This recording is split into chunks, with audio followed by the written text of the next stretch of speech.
गोटे गाँवर कुआरी झील आउ गोरिलार रहस्यमय प्रेम कहानी किभली भावरे सीता जंगल एकुटिया हो जाइथिला किभली भावरे जंगल शिशुपुत्रटी को से जन्म करथिला गाँ लोक मिसिकी किभली भावरे गोरिला को मारी देइथिले गोरिला मरिला परे केमिति गाँर बंजर जमी हो जाइथिला किभली भावरे शेष होइथिला सीतार प्रेम कहानी एई तृतीय भागरे आमे शेष जाए देखिबा बोलिबेनी बहुत मजेदार अछि गपटी आपण शेष जाए देखिकी जय जगन्नाथ कमेंट लिखि दियंतु।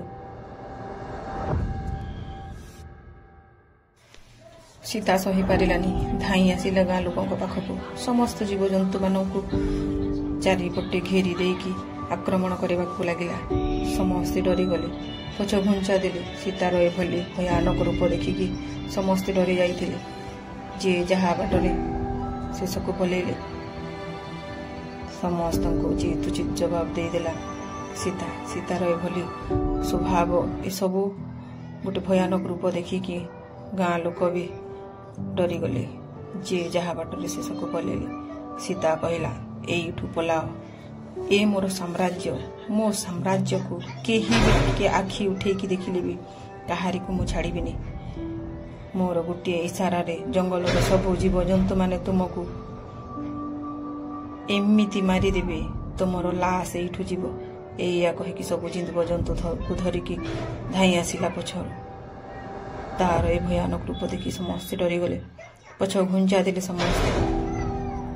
समस्ते जी जहा बाट को गले पंचु काका भी हाथ जोड़िकी सीता को क्षमा मागिले मोर भूल हो जाई सीता आम गाँ को बंचा आउ जीवन रे मु केबे भी ए जंगल को आसिकी तोते किछि असुविधा करिबिनी कहला शेष रे जी जहा बाट को पलैले एमती किछि दिन गला सुंदर भावरे गोरिला आउ सीता चलीथिले जीवजंतु मानक सहित किछि दिन गला परे गोटे भयानक राति आसिला जो राति रे सीतार प्रसव पीड़ा हबाकु थिला से भूमि तले लटकिना बसी पड़िला निश्वास तार जेमिति बंद हो जाउथिला देह हाथ थरुथिला चित्कार करी से कष्ट रे केमिति हो जाउथिला चारिपटे जीवजंतु माने भी घेरी जाइथिले एई समय रे बहुत साहस करिथिला सीता बहुत साहस कला परे गोटे पुत्र जन्म होला पुअटी देखिबाकू बहुत सुंदर सामान्य सीता परी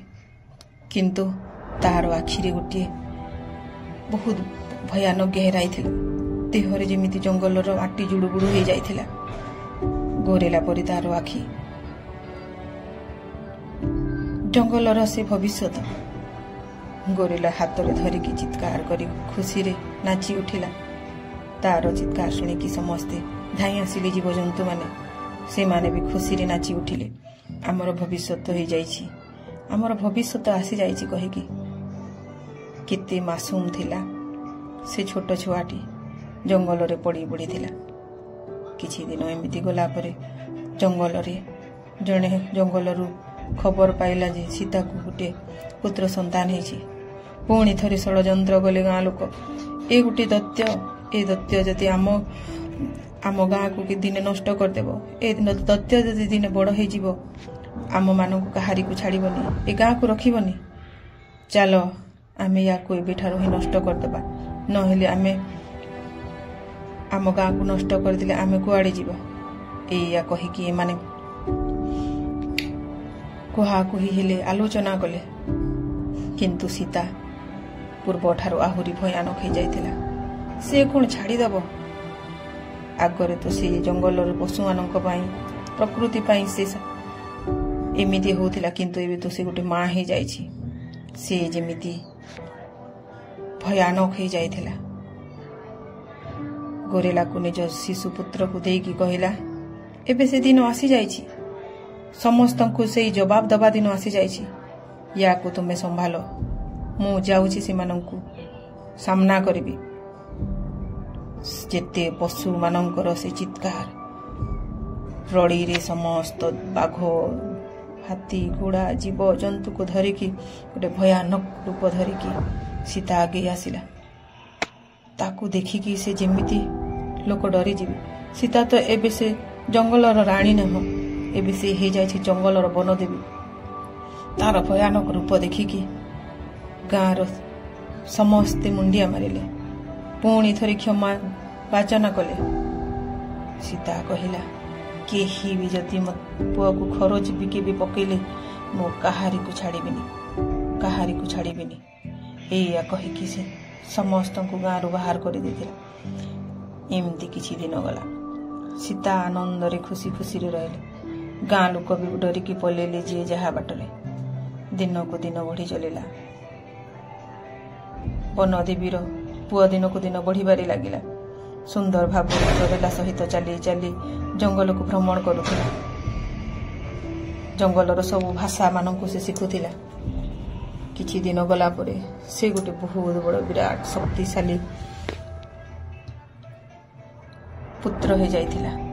तार रूप भयानक देखिबाकू ताकू से जंगलर आ सीतार सब कथा बुझी पारुथिला। जंगलर सब भाषा बुझी पारुथिला। दिन को दिन बढ़ी चलिला। दिने एमती बहुत दिन गला परे गाँ लोक जंगल रे गोटे जगह अच्छी से जगार चाष करने आलोचना कले। बलराम परी गोटे लोक थिला। समस्त को से कहिला चलो आमे जंगलर से जगार चाष करवा। सुना फलिब से आमे आम भविष्य से गढ़ा। जिते बेले समस्त जंगल को आसिले से समय रे साप माने घेरी गले। मांकड़ माने टिक्का पत्थर फोपाड़िले। जिते पक्षी मानकर से का का शब्द रे जेमिति समस्ते पछ घुंचा देले। किंतु सबुठार भयानक थिला वनपुत्रर आगमन। जी कि से देखा बहुत भयानक। राति रे ता आखि गोरेला परी चमकिला थिला। ताकू देखिले जणे डरी जीव। ताकू देखिकी समस्ते पचारिले ए किए? गच्छरु बाहरी पड़िला सीता। वनदेवी कहिला ये सीए जहा को तमे माने दत्य कहूथिल। ए मोर पुआ मो भविष्य ए जंगलर भविष्य। किंतु समस्ते पछ घुंचा देला परे भी बलराम पछ घुंचा देलानी। आक्रमण करने को छाड़िलानी। जिते बेले से आक्रमण कला से समय रे चित्कार करुथाए ए जंगल को तमे माने छाड़ी दियो। ए जंगल रे आमे चाष करिबा। ए जंगल रे बहुत सुंदर जगह अछि। से समय रे वनपुत्र सबु जिनिस को भांगी दउथिला। सेमान को आक्रमण करुथिला। ए समय रे गोटे तार भयानक रूप देखिकी डरी जाउथिले।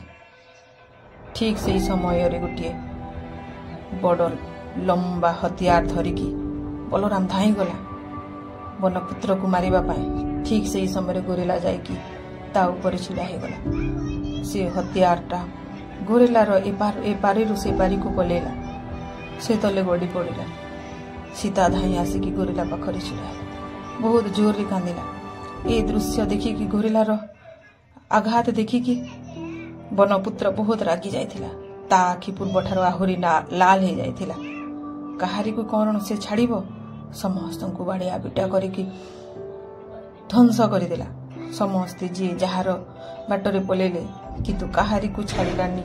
वनपुत्र समस्त को बाड़े की मारिदेला। किछि लोक मरीगले, किछि लोक पले आसिले। जिते बेले गाँ को पले आसिकी देखिले गाँ जेमिति बंजर हो जाइथिला। गाँर पानी सुखी जाइथिला। ध्वंस हो जाइथिला गाँ। गाँ रे आउ किछि नथिला।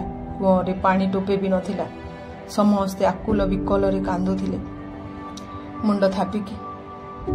तार से भयानक दृश्य देखिले से गाँर आश्चर्य हो जीव जणे। जंगल रे वनपुत्र आउ सीता छिड़ा हेकी सब देखुथिले। वनपुत्र कहिला देख माँ जो गाँ तुमको बेसहारा कला बाहर कर दिला गाँरु से आज देख प्रकृति तांको उचित शिक्षा देछि। सेथिपाई समय को अपेक्षा करबा कथा। आज केमिति बंजर हो जाइछि गाँ। तार से रूप से दृश्य देखिकी सीता मनरे टिके दया प्रेम आसिला। बचपन रु से गाँ रे बढ़ी पली। किछि दिन गला परे समय चलुथिला। गोटे विराट गछ थिला। से विराट गछरे किछि लोक छिड़ा हेथिले। से लोक आउ केही नांती। सीतार गाँर किछि अबला दुर्बला लोक ସେମାନେ ଛିଡ଼ା ହେଇକି ଜଙ୍ଗଲ ଆଡ଼କୁ ଚାହୁଁଥାନ୍ତି। ସୀତା ଆଉ ପୁଅ ସେମାନଙ୍କୁ ଦେଖିକି କହିଲା, ଦେଖ ମା, ଏମାନେ ପୁଣି ଥରେ ଆସିଲେ ଆମମାନଙ୍କ ପାଖକୁ। ଏବେ ଆମର କ'ଣ ଅସୁବିଧା କରିବାକୁ ଚାହୁଁଛନ୍ତି? ସୀତା କହିଲା, ନା, ଏମାନଙ୍କ ଆଖିରେ ସେଇ ବଦଲାର ଭାବନା ନାହିଁ। ଏମାନେ ପୁରା ଗୋଟେ ନିରୀହ ହେଇଯାଇଛନ୍ତି। କୌଣସି ବଦଲାରେ ଜୀବନରେ ଶାନ୍ତି ମିଳିନି। ଏମାନଙ୍କୁ ଆମକୁ ସାହାଯ୍ୟ କରିବାକୁ ପଡ଼ିବ। ଏମାନେ ଆମର ସାହାଯ୍ୟ ଚାହୁଁଛନ୍ତି। ଏଇଆ କହିକି ସମସ୍ତ ଜୀବଜନ୍ତୁମାନଙ୍କୁ ଧରିକି ବନପୁତ୍ର ଆଉ ସୀତା ହାତ ଧରାଧରି ହେଇକି ଚାଲିଲେ ଗାଁ ଆଡ଼କୁ। ତାଙ୍କର ଭୟାନକ ଗର୍ଜନ, ଭୟାନକ ରଡ଼ିରେ ଯେମିତି ଡରି ଯାଉଥିଲା ଗାଁ ଲୋକମାନେ। ସେଇ ପଞ୍ଚୁ କାକା ବି ତଳ ମୁଣ୍ଡ କରିକି କ୍ଷମା ମାଗିଲା ସୀତାକୁ। ସୀତା କହିଲା, ମୋତେ କିଛି କ୍ଷମା ମାଗନି। ଜଙ୍ଗଲ, ଏ ପ୍ରକୃତି ତୁମକୁ ଯେତେବେଳେ କ୍ଷମା କରିଦେଇଛି, ତାହେଲେ ମୁଁ କିଏ କ୍ଷମା ନ କରିବା ପାଇଁ? ତୁମେମାନେ ଚିନ୍ତା କରନି। ଏବେ ଆମେ ସମସ୍ତେ ଏକାଠି ହେଇକି ଗୋଟେ ସୁନ୍ଦର ଗାଁ ତିଆରି କରିବା। ପ୍ରକୃତିକୁ ଆମେ ଡାକିବା। କୂଅରେ ଆମକୁ ପାଣି ଦେବାକୁ ପଡ଼ିବ। ଗଛ ଜଙ୍ଗଲ ଆମକୁ ତିଆରି କରିବାକୁ ପଡ଼ିବ।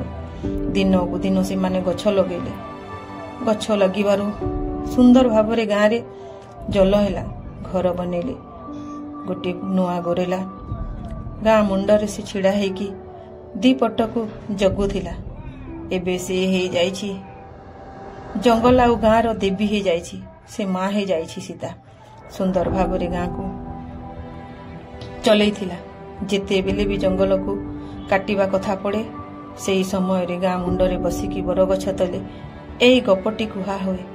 ସମସ୍ତ ଛୋଟ ପିଲାମାନଙ୍କ ଠାରୁ କିଏ ଯଦି ଆସିଥିବ ଯାତ୍ରୀକୁ, ଏହି ଗପ କହିକି ସେମାନେ